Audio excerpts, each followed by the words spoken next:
The sterile fluorescent lights of his office hummed, a monotonous counterpoint to the whirlwind of thoughts swirling inside Philip's head. He sat hunched over his desk, the crisp white coat hanging loosely on his shoulders, a silent testament to the hours he spent within these walls. Scattered before him were pages filled with his spidery handwriting, notes charting the progress, or more often, the frustrating lack thereof, in his vaccine development. Each equation, each painstakingly documented observation, was a brick in the wall he was building against the tide of cocaine addiction. He ran a hand through his already disheveled hair, the gesture weary. The success he craved, the scientific breakthrough that could alleviate so much suffering, remained just out of reach. A sigh escaped his lips, a puff of resignation lost in the air. Restless, he pushed back from the desk and walked to the window. The sprawling cityscape of New York lay before him, a concrete jungle teeming with life, with hope, and with despair. He knew the city's underbelly, the hidden corners where addiction flourished, where dreams crumbled to dust. And he was determined to change it, one life at a time if necessary. But tonight, the city held a different significance. It was the backdrop to a different kind of hope, a hope that had blossomed unexpectedly, fragrantly, in the clean environment of his work. Julia. His thoughts drifted back to the previous night, to the raw femininity he had witnessed in her eyes, to the unexpected connection that had sparked between them. A blush crept up his neck. He hadn't expected any of it. He returned to his desk, the memory pulling him back to the present, making the boring scientific reports feel cold and insufficient. He picked up a pen, but instead of returning to his research, he had written down a word. Julia. The shape of the word was not too nice, a fleeting impression, but it captured something of her spirit, the fragile beauty that had drawn him in. The word on the paper seemed to be staring back at him, and because of it, he thought not just about Julia, but also the vulnerability, a reflection of his own past, a past he had tried so hard to bury under layers of ambition and scientific rigor. He closed his eyes, the office fading, replaced by the cramped, dimly lit living room of his childhood home. The smell of motor oil and beer hung heavy in the air, a familiar, suffocating aroma. He was a boy again, small and thin, huddled beside his younger sister, Maggie, on the worn couch. The rhythmic thud of a beer bottle landing on the table was the soundtrack to their fear. His father, Jack, a good man at heart, a hard worker at the local garage, was also a man plagued by demons.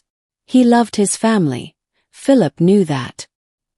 He worked tirelessly to provide for them, but the pressures of life, of constant financial insecurity, were a weight he couldn't bear. He sought solace in the bottle, and the alcohol, instead of easing his burdens, unleashed a monster. Jack, normally a gentle soul, became a tyrant when drunk. His words, slurred and laced with bitterness, were weapons aimed at his wife, Amelia, and his children.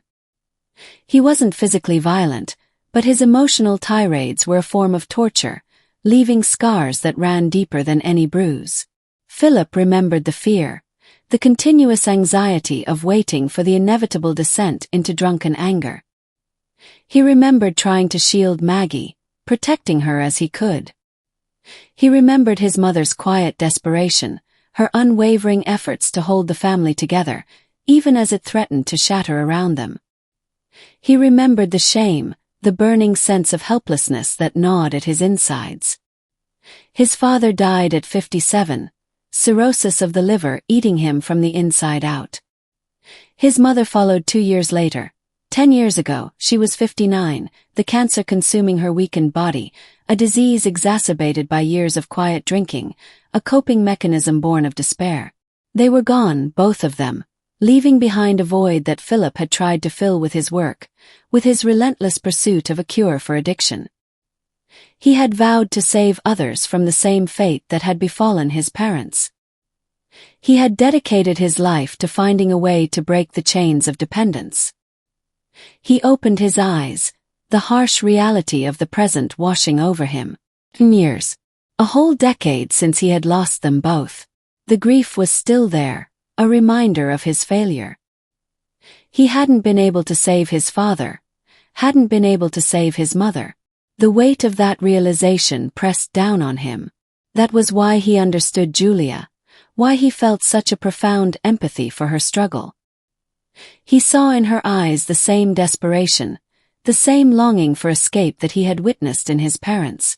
He wanted to help her not just as a doctor, but as someone who understood the insidious grip of addiction, someone who knew what it meant to watch helplessly as it consumed the people you loved. His research slowly shifted from alcohol to cocaine addiction. This was no coincidence. He believed that cocaine would cause the most destruction in the world among the drugs in the future if a cure was not found in time. Addiction develops quickly and is destructive. It is faster and, in the short term, much more harmful than alcohol. Even trying crack cocaine once can cause addiction. It is nothing other than a pure poison that is capable of destroying humanity. The third most dangerous thing after greed and alcohol in the world. He was starting to think about Julia, and the thought of her struggle, rekindled the fire in his belly, the fire that had been dying down. He picked up his pen again, his mind racing, not with equations and data, but with possibilities, with new approaches, with a renewed sense of purpose. He began to write, the words flowing freely now, no longer confined by dry scientific jargon.